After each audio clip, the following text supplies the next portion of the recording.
Merci d'être avec nous sur les antennes de la télévision nationale. Au sommaire de ce journal, environnement à Mamou, des agents forestiers sortent d'une formation. Ils ont appris de nouvelles connaissances sur l'utilisation des outils SMART. Ils seront désormais aptes à collecter des données sur la biodiversité et les maladies à potentiel endémique dans leur zone d'intervention. C'est ce lundi 6 octobre la rentrée des classes. Les autorités ont mis tout en place pour réussir l'année scolaire 2025-2026. Parmi les priorités, la formation des enseignants pour qualifier davantage le système éducatif guinéen. Nous irons à Dakar, la capitale sénégalaise, où la représentation diplomatique a célébré le 67e anniversaire de l'indépendance de notre pays. Un moment fort marqué par des discours sur les liens historiques entre les deux nations. C'est tout pour le sommet. Bonsoir et vous êtes les bienvenus. À la une de l'actualité ce soir, ce samedi, un vent nouveau a soufflé sur l'économie guinéenne. Entrepreneurs, décideurs, investisseurs et membres du gouvernement se sont donné rendez-vous pour célébrer une conviction commune. La Guinée peut et doit miser sur elle-même sous le thème Impact Investing in Guinée. La cérémonie a été présidée par le ministre directeur de cabinet de la présidence. Compte rendu, Fatmata Kourouma. À Conakry, ils étaient nombreux à répondre présents à l'appel du développement et de la foi en la Guinée. Sous le thème Impact Investing in Guinea, la rencontre a réuni ceux qui ont décidé d'investir chez eux, d'employer des Guinéens et de transformer les défis du quotidien en opportunités de croissance. Autour de panels riches et inspirants, ces hommes et ces femmes, acteurs du BTP, de l'agroalimentaire, de la finance et des nouvelles technologies, ont partagé leur parcours, leur succès, mais aussi leurs convictions, celle que la Guinée d'aujourd'hui est un terreau fertile pour l'investissement responsable. Une dynamique soutenue par la volonté ferme des autorités d'encourager et de privilégier le contenu local. Une orientation chère au chef de l'État, son Excellence le général Mamadi Doumbouya. La cérémonie a été présidée par le ministre directeur de cabinet de la présidence de la République, en présence de plusieurs membres du gouvernement, de conseillers de la présidence et de représentants de 31 pays différents venus assister à cet événement de haut niveau. Au nom du gouvernement, le ministre du Plan et de la Coopération internationale Ismaël Nabé a rappelé que la Guinée ne cherche pas seulement que des capitaux, mais des partenaires de confiance pour construire un avenir partagé.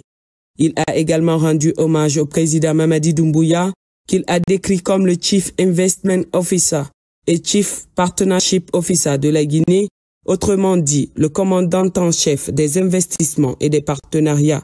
Chers amis de la Guinée, nous vous accueillons à bras ouverts dans un paradigme que la Guinée n'attire pas et retient.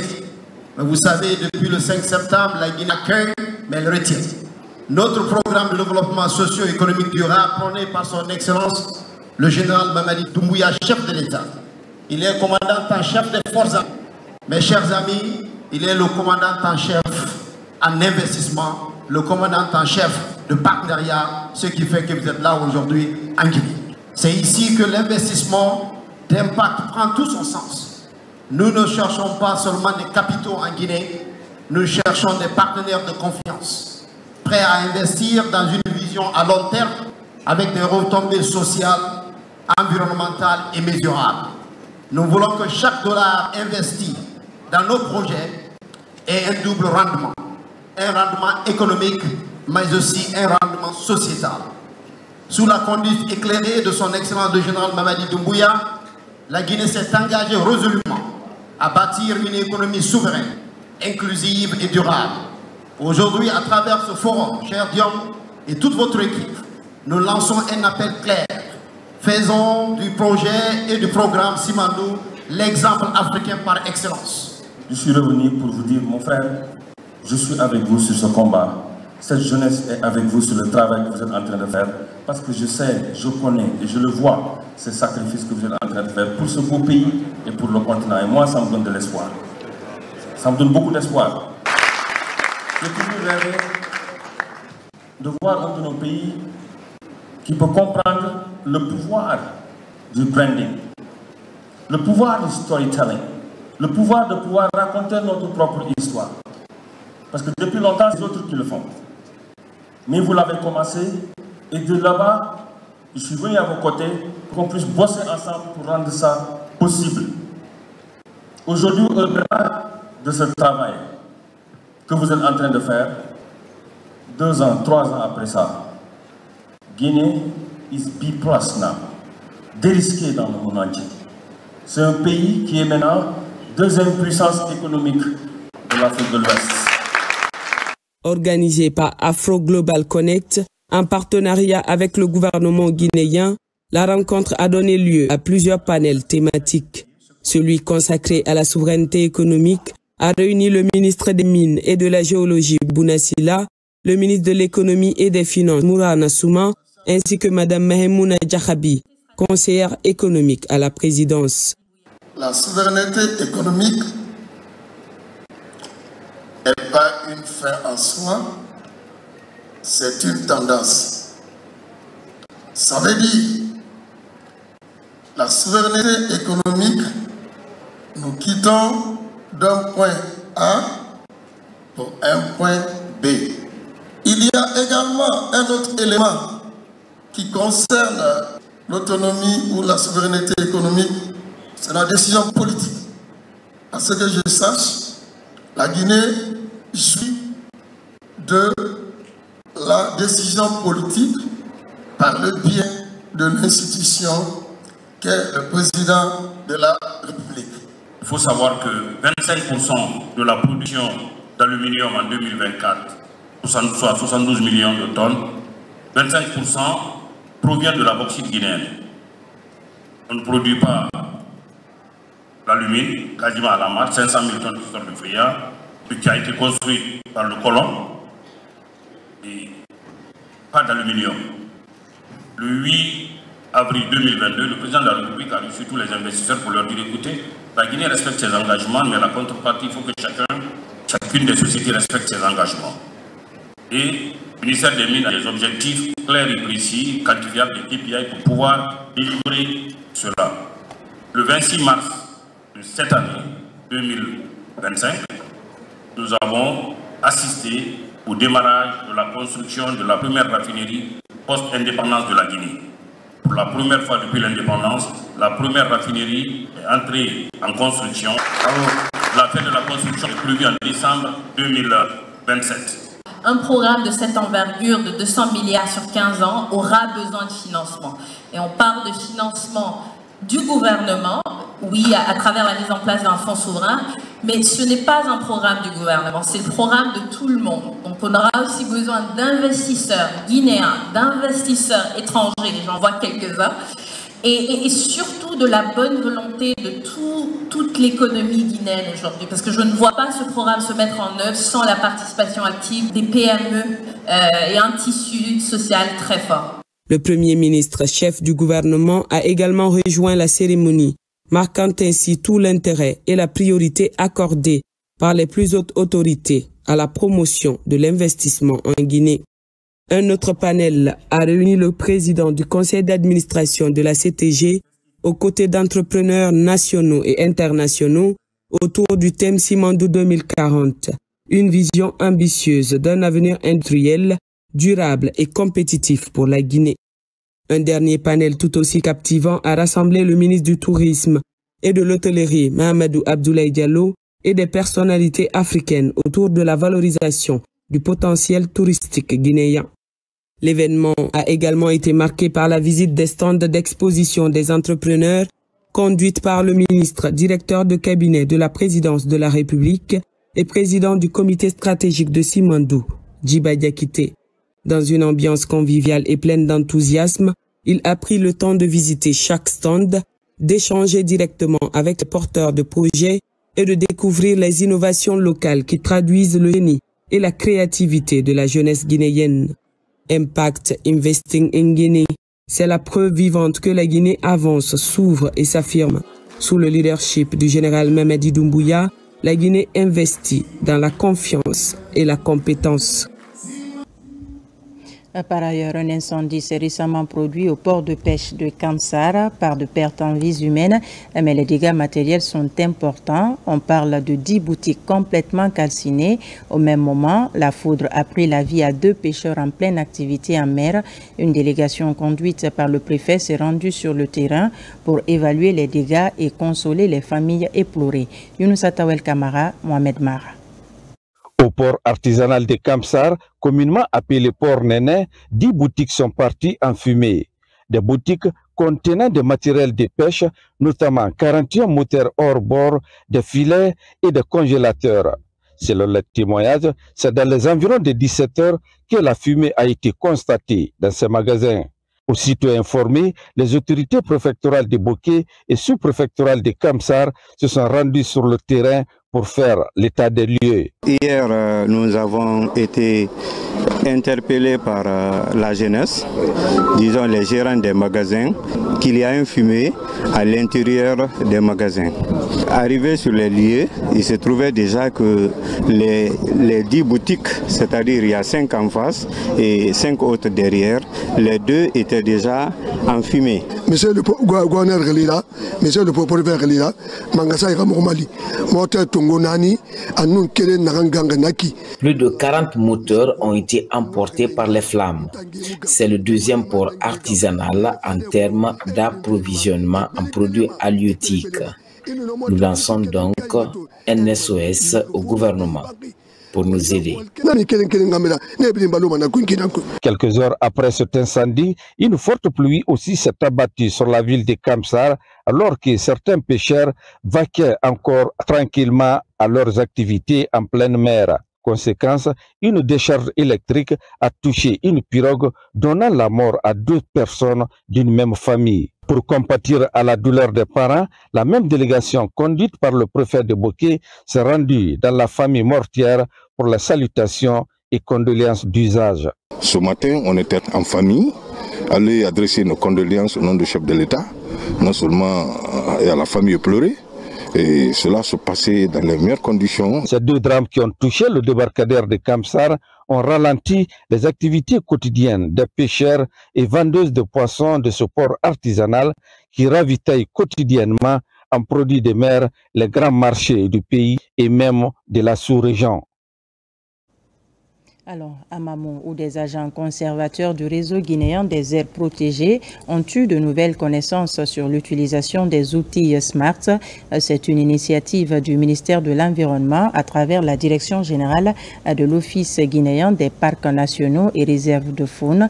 C'est pour permettre à ces agents de procéder à la bonne collecte des données sur la biodiversité et les maladies à potentiel endémique dans leur zone d'intervention. Mamadou Paté Baldé. Les conservateurs du réseau guinéen des aires protégées du pays à l'heure du numérique grâce à l'appui de la Banque mondiale.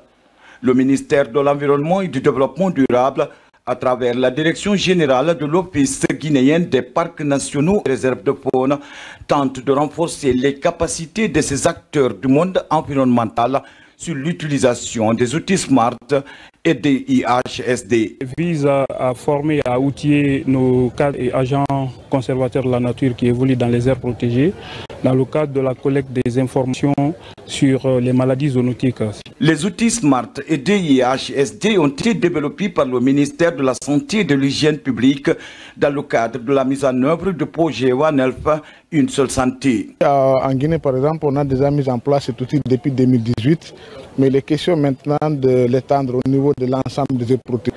Il va faciliter la collecte de données, mais également la prise de décision au niveau du ministère de l'Environnement et du Développement durable, afin de lutter non seulement contre la lutte contre le braconnage, les activités illégales, mais également tout ce qui consiste les maladies zoonotiques dans les aires protégées. La sauvegarde des espèces de faune et de flore ainsi que l'amélioration des conditions de santé des populations sont des priorités du chef de l'État, le général d'armée Mamadi Doumbouya. Votre engagement sera déterminant pour alimenter de manière fiable les plateformes One Health et RECAP et ainsi contribuer à la préservation de notre patrimoine naturel. À travers une projection sur l'impact de ces outils sur l'écosystème naturel de notre pays, ces agents conservateurs ont promis de retrousser les manches pour la sauvegarde de ce patrimoine naturel commun à nous tous. La campagne de reboisement au collège Imbaya, commune de Bessia, l'initiative est du Club des Amis de la Terre. C'est pour protéger Dame Nature et créer un environnement favorable pour les élèves. Le point avec Moussa Bangoura. Plantons pour protéger notre environnement. C'est sous ce slogan que le Club des Amis de la Terre procède à la mise en terre de plusieurs espèces de plantes à croissance rapide. Ici, au collège Imbaya, Yagin et Foué, commune de Bessia. Cette action de reboisement consiste à protéger l'environnement au sein de cet établissement d'enseignement public, mais aussi créer un cadre de vie propice aux élèves. C'est un espace qui accueille des milliers d'élèves pendant des heures de pause. Donc c'est impératif quand même de doter cette école d'arbres fruitiers pour créer un environnement favorable à l'ombrage. Nous avons prévu également doter chaque arbre d'un siège. Responsables éducatifs et citoyens du quartier soutiennent l'initiative. On n'a pas une planète B à la planète Terre, c'est la seule qu'on a. On n'a pas d'autre choix que de prendre soin d'elle. Et la meilleure façon de prendre soin d'elle, c'est de protéger l'écosystème, le couvert végétal, de reboiser, de planter. C'est ce que nous faisons aujourd'hui. Quiconque plante un arbre n'a pas vécu inutilement. Je les exhorte à multiplier ces genres d'activités dans toutes les écoles de ma juridiction. Dans son agenda, ce mouvement de jeunes compte faire ces mêmes exercices dans d'autres sites de la commune. Objectif, restaurer le couvert végétal et lutter contre la pollution. Direction Zérékoré, la 19e édition de la Journée mondiale de lutte contre la rage a été célébrée. Une rencontre placée sous le thème « Agissons maintenant, toi, moi et la communauté ». Autorités locales, forces de défense et de sécurité, partenaires techniques et financiers, tous se sont mobilisés pour marquer cette journée. Sur place, Lancé Kamisoko, Mohamed Saleh Paye, Mohamed Lamine Diallo. La rage est une zoonose largement répandue, responsable chaque année de milliers de décès à travers le monde. En Guinée comme ailleurs, cette maladie reste une préoccupation majeure de santé publique. Selon l'Organisation mondiale de la santé, une personne meurt de rage toutes les 10 minutes, soit environ 60 000 décès enregistrés chaque année. Une statistique alarmante qui interpelle sur la nécessité d'agir rapidement. Le slogan de cette année est bien plus qu'un thème de campagne. C'est un appel à la solidarité, un rappel que chacun a un rôle à jouer dans l'élimination de cette maladie. Chaque année, des vies humaines et animales sont malheureusement perdues. Malgré l'existence des moyens efficaces de prévention, les statistiques nationales récentes relèvent que près de 1500 cas morsures ont été enregistrés au premier semestre 2025. Selon les services techniques. À travers cette journée de sensibilisation, les acteurs de la santé et leurs partenaires entendent informer et éduquer les populations sur les dangers liés à la rage, mais aussi promouvoir la vaccination des chiens et autres animaux domestiques, principaux vecteurs de la maladie. Chaque année, malgré les progrès réalisés dans la lutte contre la rage, elle continue de causer plus de 59 000 décès, principalement en Afrique et en Asie, mais aussi dans d'autres régions du monde, y compris notre pays, la Guinée. La journée mondiale contre la rage, célébrée partout dans le monde le 28 septembre, commémore la mémoire de Louis Pasteur, le scientifique qui a mis au point le premier vaccin contre cette maladie. La célébration de cette 19e édition vise donc à renforcer l'engagement collectif face à ce fléau. C'est officiel. Ce lundi 6 octobre, les cours reprennent sur toute l'étendue du territoire national. À cette occasion, le ministre de l'Enseignement préuniversitaire invite élèves et encadreurs au travail et à la rigueur pour une rentrée scolaire réussie. Jean-Paul Sédi rassure les parents d'élèves et salue le corps enseignant et les partenaires sociaux de l'éducation. Je vous propose de le suivre au micro de notre reporter Abdulaziz Baldé. Chers élèves, enseignants, parents, partenaires et acteurs engagés du système éducatif de Guinée. C'est avec une immense fierté et un enthousiasme profond que je m'adresse à vous au lendemain de notre fête nationale et à la veille de la rentrée scolaire 2025-2026. Une année placée sous le signe de la fierté et de la responsabilité, selon les propres mots du président de la République le 1er octobre, à l'occasion de son adresse à la nation.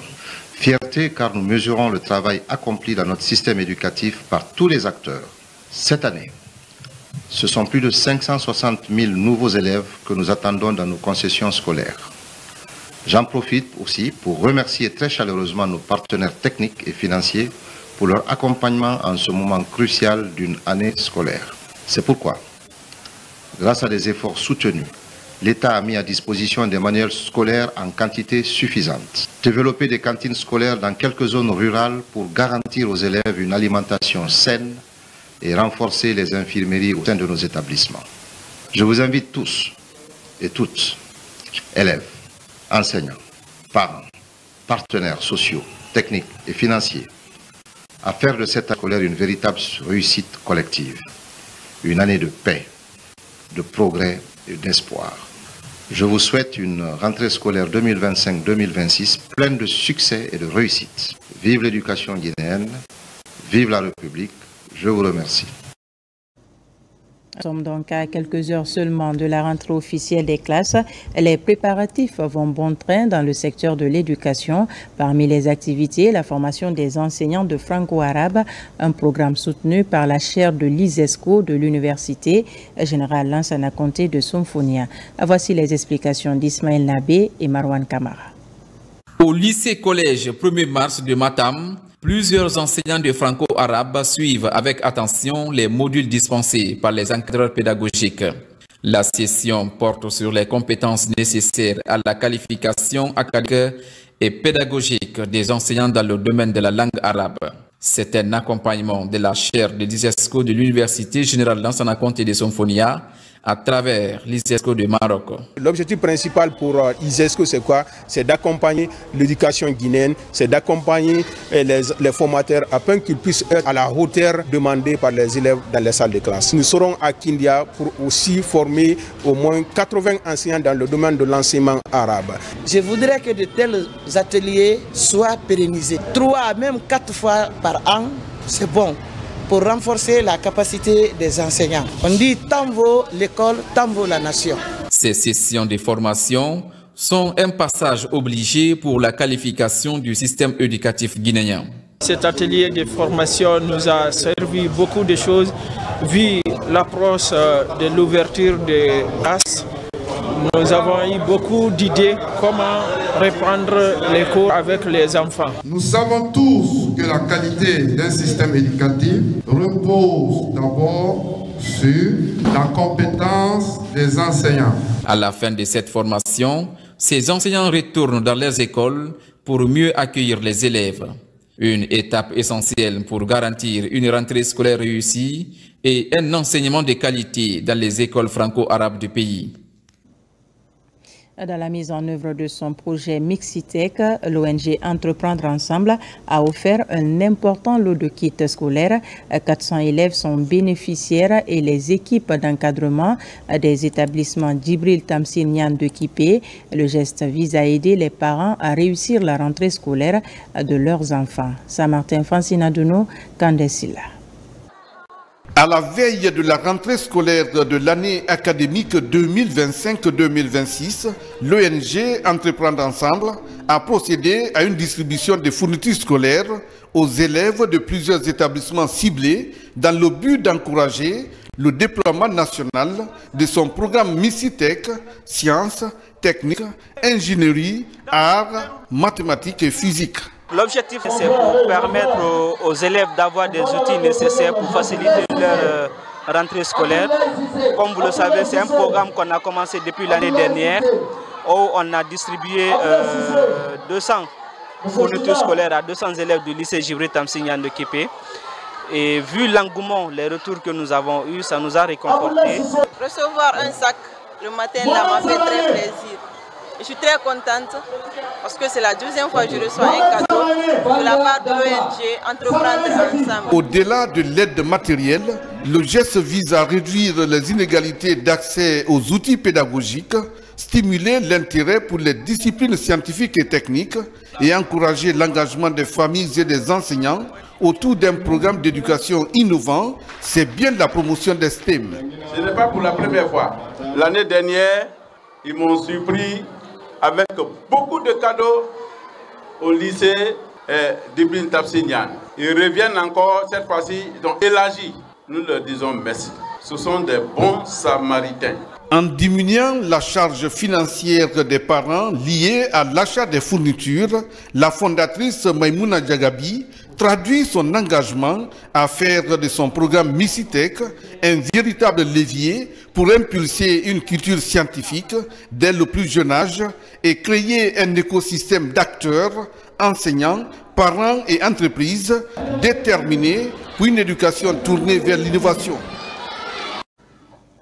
Dans l'actualité encore, les rideaux sont tombés sur les travaux de la 13e édition de la CGC Académie 2025 pendant 2 jours d'intenses travaux en panel et en masterclass. Plus de 2000 jeunes entrepreneurs, dirigeants d'entreprises, autorités politiques et experts venus du continent africain se sont penchés sur la redynamisation des économies africaines. Les détails avec Falilou Diallo, envoyé spécial.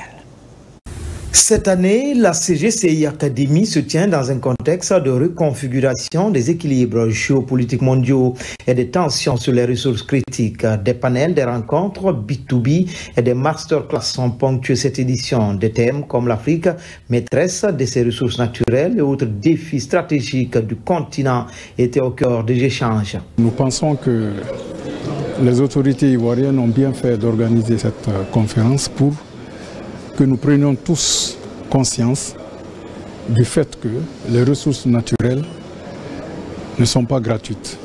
Elles constituent une valeur.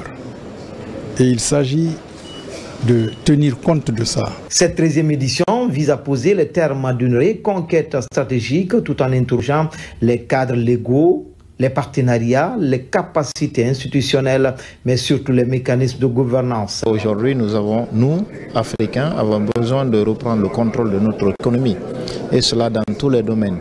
Les discussions ont porté sur la manière de faire cela, de manière intelligente, en collaboration avec le reste du monde, mais surtout donner la force aux nationaux dans les économies africaines. Il faut que les États puissent prendre en main, n'est-ce pas, le contrôle des matières premières, pouvoir faire des politiques qui permettent aux entreprises privées d'exercer et d'avoir toute leur place dans le développement économique du pays. Lors de cette cérémonie de clôture, un panel est animé. Des recommandations ont été faites pour faire du continent africain une terre propice à l'environnement des affaires, le tout dans une souveraineté économique assumée.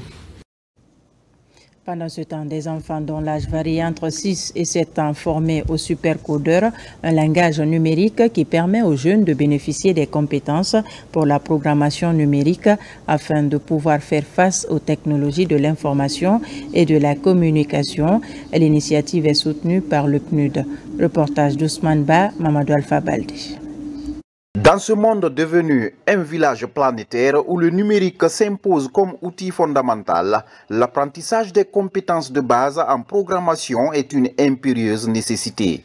D'où cette initiative de former ces tout-petits dont l'âge varie entre 6 et 17 ans. Il s'agit de les outiller des notions de supercodeur en s'amusant. Une technologie informatique de manière créative et ludique, éveillant leur intérêt pour le numérique. Nous sommes complètement intégrés dans l'ère du digital. On le voit à travers l'intelligence artificielle, à travers la cybersécurité, à travers l'Internet des objets. Savoir manipuler ces éléments qui sont liés à l'informatique permet de préparer ces jeunes à ce qui les attend dans le futur. Le supercodeur permet de découvrir un langage de programmation graphique comme le Scratch. une initiative soutenue par le PNUD.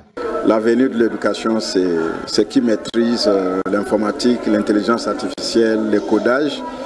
Donc pour nous, c'est juste contribuer une petite quelque chose complémentaire à l'éducation de nos enfants. Espérons qu'ils vont continuer à s'intéresser. Nous avons travaillé sur un logiciel du nom de Scratch. Dans ce logiciel, il y a plusieurs blocs de codage, il y a des sprites. On nous a montré comment mettre ces sprites en mouvement, comment les contrôler, les ajuster des rôles dans les mouvements. On a vu aussi comment créer des jeux vidéo. Cette formation récompensée par des certificats va susciter l'intérêt des jeunes pour les nouvelles technologies. À présent, les échos de la fête du 2 octobre. Pour ne pas rester en marge de cette célébration, le personnel de l'état-major de l'armée de terre s'est réuni autour d'un repas de corps offert par le chef d'état-major de l'armée de terre. Le général de division Abdoulaye Keïta s'est ensuite rendu dans les familles de ses compagnons d'armes alités pour leur témoigner de sa solidarité et de sa fraternité. Lieutenant Lamine Sana Kamara, correspondant de la presse militaire. La République de Guinée célèbre ses 67 années de fierté, de patriotisme et de dignité sous le thème « S'inspirer du passé pour construire le futur ensemble ». Souveraineté économique. À l'état-major de l'armée de terre, la fête s'est poursuivie par un banquet. Banquet offert par le chef d'état-major de l'armée de terre à son personnel. Les retrouvailles se sont déroulées dans une ambiance empreinte de fraternité d'armes. Cette fête nous fait revivre le passé de nos ancêtres. Nous tenons à vous remercier ce matin solennellement, tout en vous souhaitant bonne fête à vos différentes familles, santé pour notre chef de l'État et les autorités administratives. Que Dieu nous protège et il protège l'armée guinéenne et le peuple de Guinée. Pour témoigner sa solidarité, sa fraternité à ses frères d'armes, le général Abdoulaye Keïta a tenu à se rendre dans les familles des militaires malades à l'occasion de cette fête. Un acte humanitaire et social fortement salué par les parents de ces malades.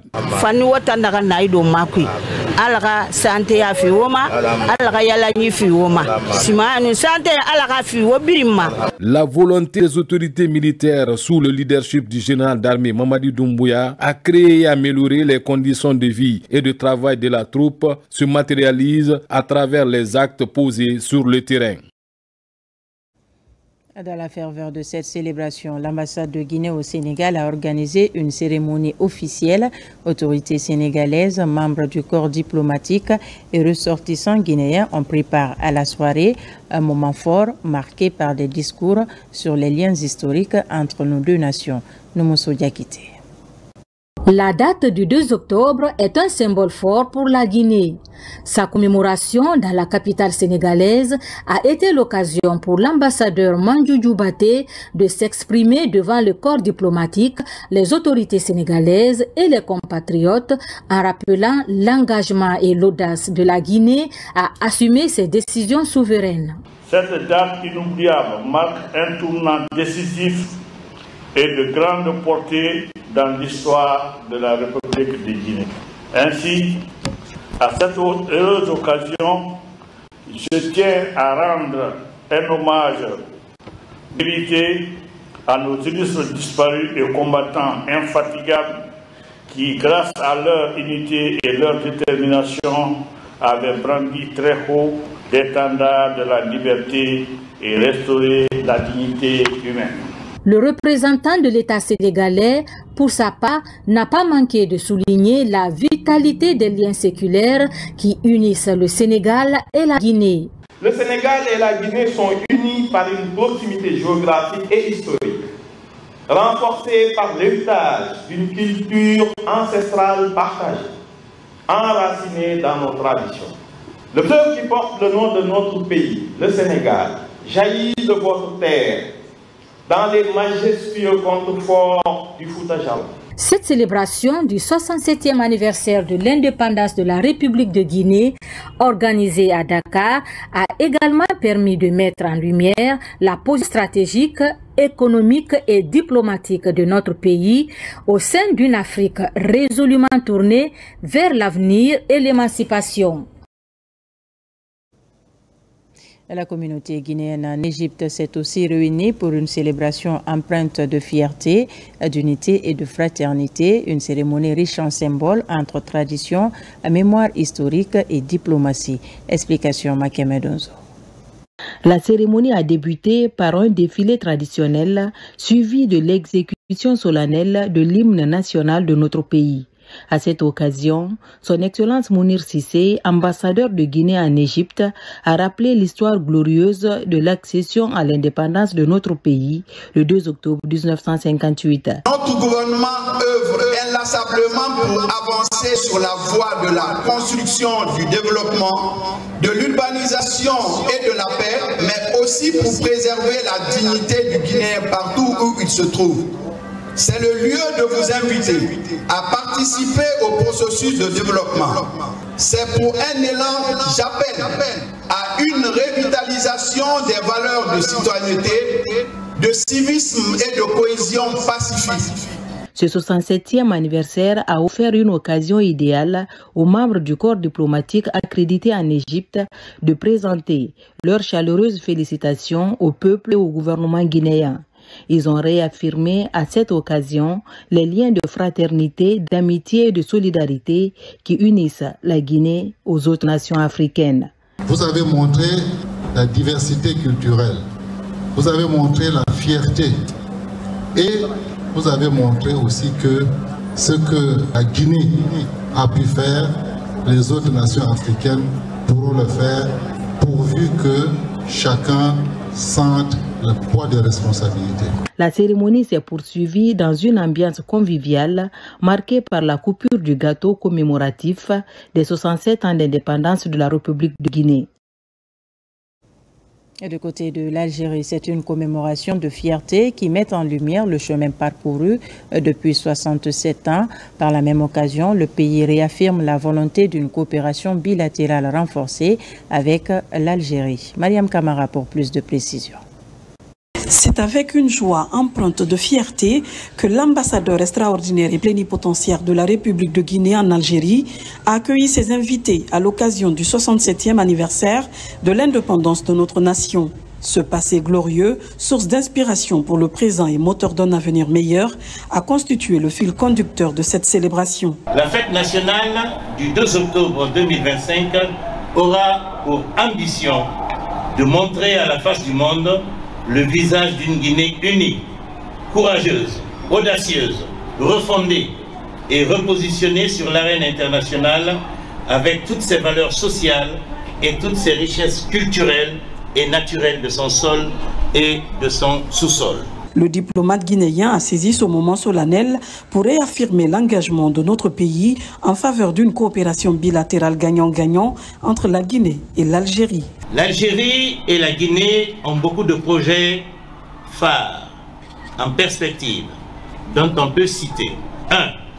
Faciliter la libre circulation des personnes pour redynamiser notamment les échanges économiques et culturels par la suppression des visas pour les ressortissants des deux pays. Cette souveraineté pleinement assumée depuis 1958 par nos pères fondateurs continue d'être portée avec dévouement par le peuple guinéen. D'où le thème « S'inspirer du passé pour construire le futur ensemble », la souveraineté économique. C'est également une célébration mise à profit pour organiser une conférence autour d'un livre portant sur les actions du chef de l'État. Il est intitulé « Général Mamadi Doumbouya, le bâtisseur ». Sa promotion bénéficie du soutien du groupe Betelcom qui apprécie la marche de la Guinée et salue la mémoire de tous ceux qui se sont investis pour une Guinée souveraine et développée. Plus de détails avec Thierno Ousmane Diallo. Autour du livre, des échanges sur le parcours de la Guinée et les belles perspectives annoncées. Pour célébrer l'an 67 de l'accession de la Guinée à la souveraineté nationale, les acteurs du monde de la littérature et de l'entrepreneuriat réaffirment leur foi en la Guinée et rendent hommage à tous ceux qui ont œuvré pour une Guinée libre. Nous pensons d'abord vers les pères fondateurs de la nation qui, au prix d'immenses sacrifices, ont tracé la voie de la liberté. Nous leur redonnons hommage, tout en ayant pensé pour toutes les générations de Guinéens et de Guinéennes qui depuis 1958 nous cessaient de travailler, de lutter et rêver d'une Guinée prospère et unie. Tous les grands hommes qui ont participé à l'éclosion de l'indépendance nationale ne sont plus en vie, mais nous devons être fiers d'eux, parce que chaque homme politique a mis son ego de côté pour que la Guinée vote non. À l'occasion, le livre général Mamadi Doumbouya, le bâtisseur, est présenté, un ouvrage qui retrace le combat continu contre la corruption, les actions déployées dans le rayonnement diplomatique et l'essor économique à travers le programme Simandou 2040. Notre objectif, c'est d'engager les jours à venir des séries de sensibilisation, des séries de conférences avec les jeunes dans les écoles, mais également dans les villes, pour parler de la vision du général Mamadi Doumbouya. Souhaitant organiser régulièrement ce genre de rencontres, les initiateurs de Betelcom présents en Guinée et dans la sous-région affichent la volonté de contribuer au développement du pays, faire connaître son parcours, tout en entretenant la fierté d'appartenir à la nation guinéenne. Et puis le Lions Club de Guinée vient de tenir son assemblée générale en présence des 22 clubs qui le composent. Une activité présidée par le gouverneur du district 403A1 avec pour principal sujet la mission 1.5. C'est aussi l'occasion d'introniser les nouveaux membres de cette organisation. Karim Kamara, reportage. Après s'être entretenu avec les autorités du pays, le gouverneur du district 403A1 rencontre les Lions de Guinée. Cela coïncide avec l'Assemblée générale des clubs Léo et Lions de la région 16. Entre autres questions débattues, la mission 1.5, la vie du district 403A1 ou encore le challenge pour la Guinée. Nous avons profité de cette occasion. Comme nous le savons, Lions de Guinée, notre mission principale, c'est d'atteindre 1 500 000 membres d'ici 2027. L'occasion est aussi mise à profit pour accueillir de nouveaux membres au sein du Lions Club de Guinée. Ils sont intronisés et reçoivent leur certificat d'affiliation notifiant leur appartenance à la grande famille Lion. Je pense que l'objectif, c'est d'abord de venir en aide aux plus démunis, de faire plus d'impact au niveau de la société et de l'environnement. Donc nous sommes très contents aujourd'hui de faire partie des Lions Club. Le gouverneur Hassan Baragé rappelle aux nouveaux adhérents que l'affiliation au Lions Club est un privilège car celui-ci, dit-il, est l'organisation caritative la plus importante et la plus active au monde. Je suis là pour rendre visite au club de la région 16 qui constitue la Guinée. Également rendre visite à nos autorités. Nous leur rendons un grand hommage parce qu'ils nous facilitent l'exercice de nos activités ici en terre guinéenne, terre d'hospitalité. D'ores et déjà, ces nouveaux membres sont invités par certains clubs. À l'issue de cette assemblée générale, des contrats d'objectifs sont signés avec les 22 clubs. Le Rotaract Club Conakry-Camayen entre bilan et perspective pour marquer la fin de son mandat écoulé et définir celui de 2025-2026. Le Rotaract Club Conakry-Camayen a présenté ses réalisations à Conakry, une grande cérémonie à laquelle étaient conviés plusieurs personnalités de la capitale. Nabi Kamara nous signe ce reportage. C'est devant plusieurs personnalités du club Rotary que David Junior Traoré, délégué représentant Rotarac du district 9101, a cédé sa place au président du Rotarac Club de Conakry-Camayen. Cette rentrée solennelle est une occasion pour le président entrant d'exposer son plan d'action au cours de son mandat. Nous aurons pour action ou activité prévue la rescolarisation des jeunes enfants dans la préfecture de Bofa. Nous avons prévu de rescolariser 10 enfants, dont 8 filles. La réhabilitation de l'école franco-arabe de Matam. Ce moment est aussi une occasion pour le gouvernorat du club Rotary, des partenaires techniques et financiers de Rotarac Club Conakry-Camayen, de réitérer leur soutien à ce club uniquement composé de jeunes. Les Rotariens sont les parrains des Rotaractiens. C'est notre force, notre dynamisme réside dans les clubs Rotaract. Comme le dit le Rotary en action, nous sommes le premier partenaire du PEV, le programme élargi de vaccination. C'est un témoignage d'engagement rotarien par rapport à tout ce que nous faisons pour la collectivité, à tout ce que nous faisons pour la société. parce que le Rotary incarne un certain nombre de valeurs, l'amitié, le service, le leadership, l'intégrité. La rentrée solennelle du Rotaract Club Conakry-Camayen a été sanctionnée par la remise des satisfecits aux différents partenaires qui ont accompagné le club durant le précédent mandat allant de juillet 2024 à juillet 2025. Et pour terminer, en Espagne, des artistes guinéens ont offert au public une prestation inédite à l'Opéra de Barcelone. C'était en marge des travaux de la 2e édition du sommet mondial sur la culture. Au rythme des instruments traditionnels, l'artiste Sekouba Bambino Diabaté a plaidé pour un monde juste et en paix. Mohamed Souma, Amadou Touré.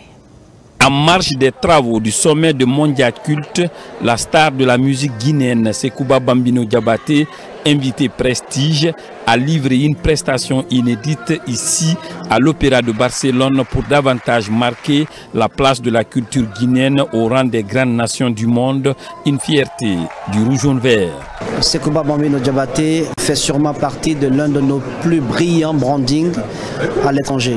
Il l'a démontré aujourd'hui à l'Opéra de Barcelone, au sommet donc du monde, en portant les valeurs artistiques et culturelles de la République de Guinée. À l'UNESCO, et donc je pense que cette voie en tout cas va porter et va permettre au monde entier en général de retrouver la paix et en particulier notre pays, la Guinée. Au rythme de la kora, du bolon et du guimbé, la Guinée a émerveillé le public du sommet mondial de la culture à travers cette prestation légendaire du griot et ambassadeur Sekouba Bambino Diabaté qui plaide pour un monde juste et en paix. Si on parle de la Guinée et du Mali aujourd'hui, pour ce grand rendez-vous, je crois que c'est une bonne chose pour l'Afrique.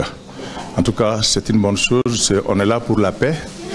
Et il faut qu'on se donne la paix, il faut qu'il y ait la paix dans le monde entier. Que la culture, c'est la solution pour la paix dans ce monde-là. Nous sommes là encore une fois pour que Conakry devienne ville créative de l'UNESCO et je pense que Bambino pourra bel et bien représenter cette ville de Conakry avec un beau livre qu'on va faire sur son parcours. Les voix des griots guinéens, autrefois vecteurs de paix et de résolution à travers le monde, comme celle de l'icône Elhadji Sorikandia Kouyaté, sont imitées par la nouvelle génération, portée par les têtes d'affiche comme Sekouba Bambino Diabaté, ici à l'Opéra de Barcelone. Voilà qui m'a fait à ce journal. Merci de nous avoir reçus chez vous. L'actualité se poursuit sur notre site le www